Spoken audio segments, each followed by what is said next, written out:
Welcome friends to the third episode of money की बात। I am your host Anmol Gupta और आज हम बात करने वाले हैं एक बहुत ही हॉट टॉपिक के बारे में जो है direct versus regular mutual funds.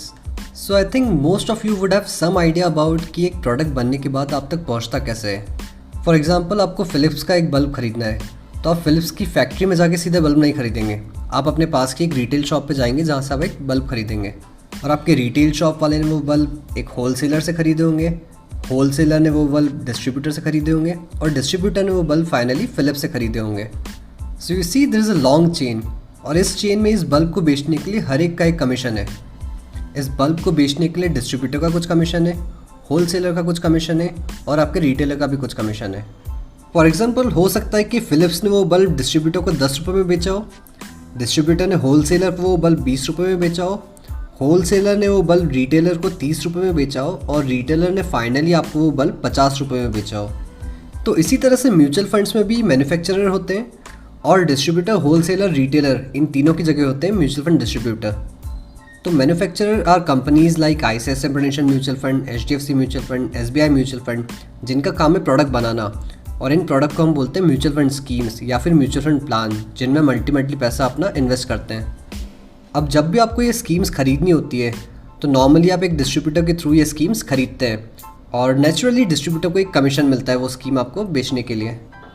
Now the interesting part about mutual funds is कि आप डायरेक्टली ये स्कीम्स मैन्युफैक्चरर से भी खरीद सकते हैं। तो म्यूचुअल फंड्स का काम बल्ब जैसा नहीं है कि आपको एक रिटेलर या होलसेलर या फिर डिस्ट्रीब्यूटर के थ्रू ही खरीदना पड़ेगा। Not any more. 2013 के पहले अगर आपको म्यूचुअल फंड खरीदना होता था तो डिस्ट्रीब्यूटर के थ्रू खरीदना ही एक ऑप्शन हुआ करता था। But after 2013 it was made compulsory for all the mutual fund schemes कि अगर कोई भी इन्वेस्टर उनसे डायरेक्टली स्कीम खरीदना चाहे तो वो खरीद सकता है। कोई भी इन्वेस्टर अगर बिना डिस्ट्रीब्यूटर के या फिर डिस्ट्रीब्यूटर को बाईपास करके म्यूचुअल फंड कंपनी से सीधे स्कीम खरीदना चाहे तो वो खरीद सकता है। तो जब भी आप कोई भी स्कीम म्यूचुअल फंड कंपनी से सीधे खरीदते हैं तो आप डिस्ट्रीब्यूटर को कोई भी कमीशन नहीं दे रहे होते हैं क्योंकि कोई डिस्ट्रीब्यूटर होता ही नहीं है बीच में।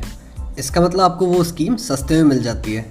तो कभी भी आप ऑनलाइन कोई भी स्कीम अगर देखेंगे तो आपको हर एक स्कीम के दो वेरिएंट मिलेंगे। एक स्कीम में रेगुलर प्लान लिखा होगा, दूसरी स्कीम में डायरेक्ट प्लान लिखा होगा। तो अगर आप वो वाली स्कीम खरीदते हैं जिस पर रेगुलर प्लान लिखा हुआ है, इसका मतलब आप वो स्कीम एक डिस्ट्रीब्यूटर के थ्रू खरीद रहे हैं। अगर आप वो स्कीम खरीदते हैं जिसमें डायरेक्ट प्लान लिखा हुआ है, इसका मतलब आप वो scheme directly mutual fund company से खरीद रहे हैं without incurring any kind of commission. अच्छा, काफ़ी बार ये कन्फ्यूजन होता है कि अगर हम ऑनलाइन कोई स्कीम खरीद रहे हैं तो हम डायरेक्ट प्लान में ही इन्वेस्ट कर रहे होंगे, बट ऐसा नहीं है। डिस्ट्रीब्यूटर्स ऑनलाइन भी होते हैं।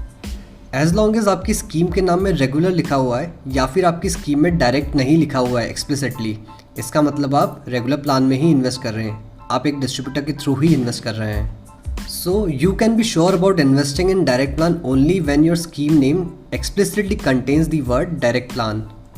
Now the next question that you might have is कि अगर रेगुलर प्लान में कमीशन होता है और आपके पास ऑप्शन भी है कि आप म्यूचुअल फंड कंपनी से सीधे स्कीम खरीद सकते हैं, then why would you invest in regular plans. तो पहले म्यूचुअल फंड में इन्वेस्ट करना एक बहुत ही कम्बरसम प्रोसेस हुआ करती थी, बहुत ज़्यादा पेपर वर्क हुआ करता था और ये पेपर वर्क डिस्ट्रीब्यूटर्स आपके घर आके बहुत आसानी से आपके लिए कर दिया करते थे। बट अब सारी स्कीम्स ऑनलाइन अवेलेबल है, आप किसी भी स्कीम में डायरेक्टली म्यूचुअल फंड कंपनी के थ्रू इन्वेस्ट कर सकते हैं without incurring any kind of commission and without any kind of paper work. अब जो दूसरी चीज़ जिसमें म्यूचुअल फंड डिस्ट्रीब्यूटर्स आपकी हेल्प कर सकते हैं वो होती है म्यूचुअल फंड स्कीम सिलेक्ट करने में। मार्केट में हज़ारों स्कीम्स अवेलेबल है, आप कौन सी स्कीम में इन्वेस्ट करेंगे ये आपके लिए चूज़ करना बहुत डिफिकल्ट हो जाता है। बट यहाँ पे एक बहुत मेजर प्रॉब्लम आ जाती है डिस्ट्रीब्यूटर्स के साथ। हर स्कीम डिस्ट्रीब्यूटर को एक कमीशन देती है और वो कमीशन स्कीम टू स्कीम अलग अलग होता है। कोई स्कीम ज़्यादा कमीशन देती है, कोई स्कीम कम कमीशन देती है। टिपिकली जो कमीशन की रेंज होती है वो कुछ 0.2-0.3% से लेके 1 से 1.5% तक होती है। मतलब आप अगर साल का 100 रुपये इन्वेस्ट करते हैं किसी डिस्ट्रीब्यूटर के थ्रू तो 1.5 रुपये तक आपके डिस्ट्रीब्यूटर को कमीशन के तौर पर जा सकता है। तो डिस्ट्रीब्यूटर्स की टेंडेंसी ये हो जाती है कि जो भी स्कीम उन्हें ज़्यादा कमीशन दे रही है वो आपको वो स्कीम सेल करने की कोशिश करते हैं। And it's pretty natural, they also want to do more business. तो इससे डिस्ट्रीब्यूटर्स के रिकमेंडेशंस में एक बायस आ जाता है। They tend to sell you the schemes which are giving them more commission instead of schemes which are right for your financial goals and your risk-taking appetite. And frankly speaking, this is the main problem that I have with distributor model. तो इस problem का solution क्या है?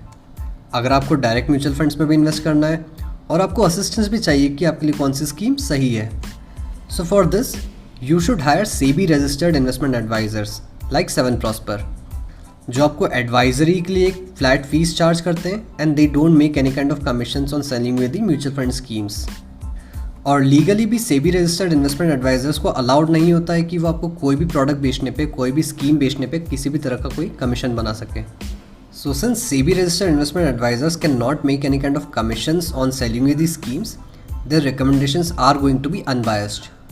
सो unbiased recommendation एक बहुत ही important reason है जिसकी वजह से मैं आपको रिकमेंड करूँगा कि आप एक सेबी रजिस्टर्ड इन्वेस्टमेंट एडवाइज़र को प्रेफर करें over a mutual fund distributor. आप इन्वेस्टमेंट एडवाइज़र्स को फाइनेंशियल डॉक्टर्स की तरह भी समझ सकते हैं, जिनका काम है आपकी फाइनेंशियल सिचुएशन समझ के आपको सही प्रिस्क्रिप्शन देना, आपको सही इन्वेस्टमेंट प्लान देना, आपको सही फाइनेंशियल प्लान देना। और जिस तरह से डॉक्टर्स अपनी कंसल्टेशन फ़ीस चार्ज करते हैं, उसी तरह से इन्वेस्टमेंट एडवाइज़र्स भी अपनी कंसल्टेशन फ़ीस चार्ज करते हैं।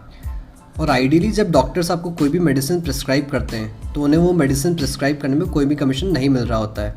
उसी तरह से आइडियली जब भी कोई भी इन्वेस्टमेंट एडवाइज़र आपको कोई भी स्कीम रिकमेंड करता है या कोई भी इन्वेस्टमेंट प्रोडक्ट रिकमेंड करता है तो उसे वो प्रोडक्ट रिकमेंड करने में कोई भी कमीशन नहीं मिल रहा होता है। And I am saying ideally because as you know world is not a perfect place. आपने देखा होगा डॉक्टर्स को भी तरह तरह के कॉम्पनसेशन या तरह तरह के बेनिफिट्स मिलते हैं for prescribing a particular brand of medicine.